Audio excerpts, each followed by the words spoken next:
Welcome back again, everyone, to another episode of Big Red's Isopods.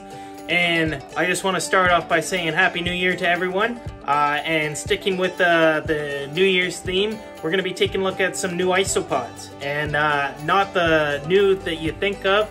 I don't have any new isopods, but we're going to be taking a look at new isopods as in baby isopods today. So before further ado, let's get into it.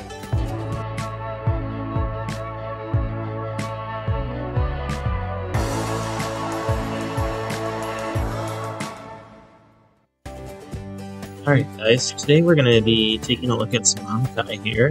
Mankai is another name for baby isopods, and we're going to be doing a quick care guide on them today.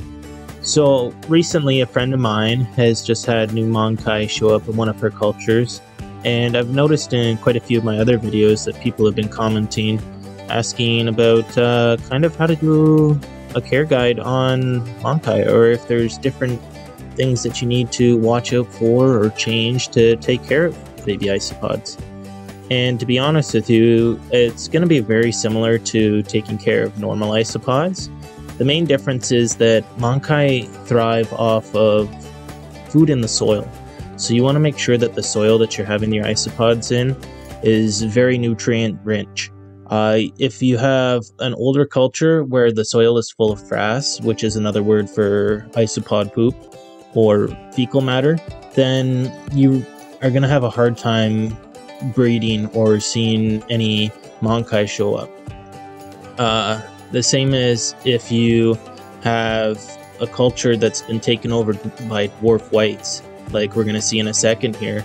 We'll see that you're not going to see as many Mankai in the culture as you would without having them there.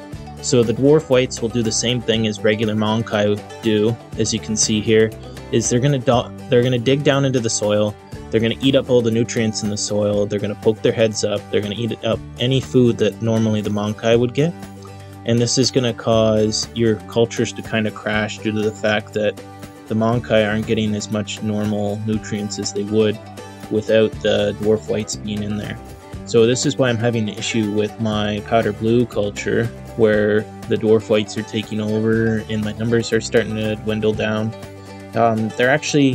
They were dwindling down, they're getting back up now, but as you can see, the dwarf whites are definitely a problem that really sucks whenever it comes to any hobbyist that has to deal with these.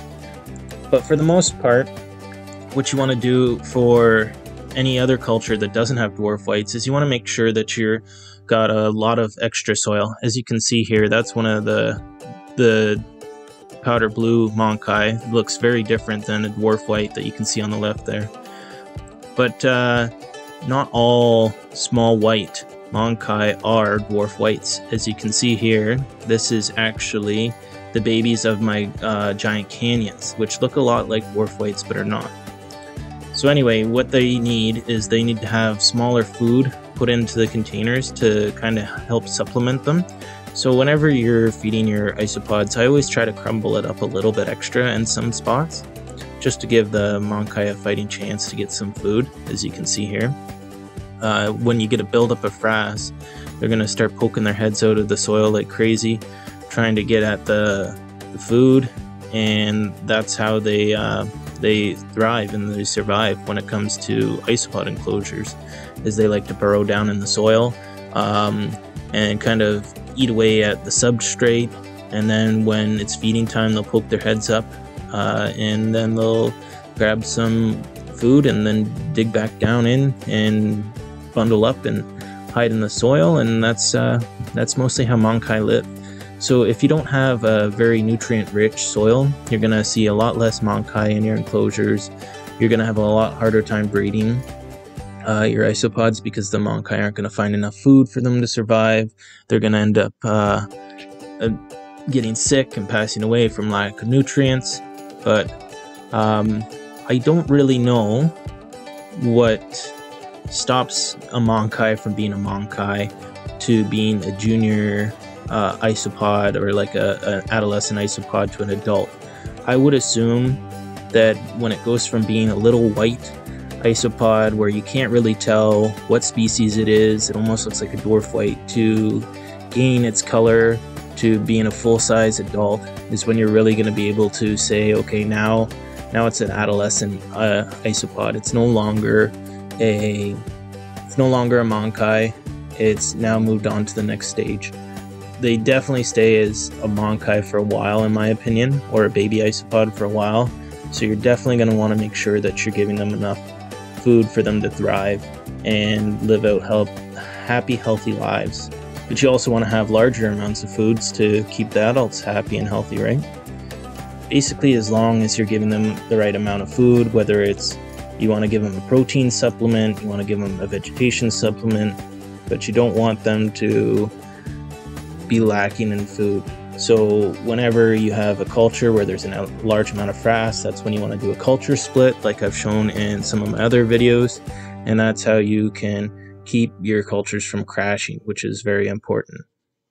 There's also some isopod species that prefer to take care of their young, like these species here, Chrysalia magnificus, where the mothers will actually watch over the young as they forage through the soil and make sure that they're safe and not being bullied by any other bugs or any other isopods. They'll make sure that they get enough food and that they're getting the right amount of protein in their diet, so they can grow up to be happy, healthy isopods. And I think that's really awesome and adorable. And this is also one of the reasons why this is one of my favorite isopods, is because you don't see this very often. There's also some other of the Spanish species that do this as well, but for me this is one of the most well-known. So in conclusion, guys, taking care of Mankai is very similar to taking care of any other isopod. You want to make sure that you're giving them lots of food, lots of nutrient-rich soil. You want there to be leaves in the enclosure for them to chew away at. The same as you're going to do for any other isopod. You want to make sure that they've got the moisture side, they want a dry side, and you basically just want to make sure that they're going to have a happy and healthy life. And if you want to give them the best life possible, that's the best way you can do it, is to just make sure that they've got the proper amount of food and water.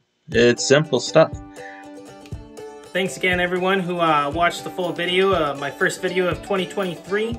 Hopefully there's lots more Isopod content coming your guys' way. So hopefully you guys feel willing to subscribe to this channel. Don't forget to like and comment, and we'll see you guys again next week.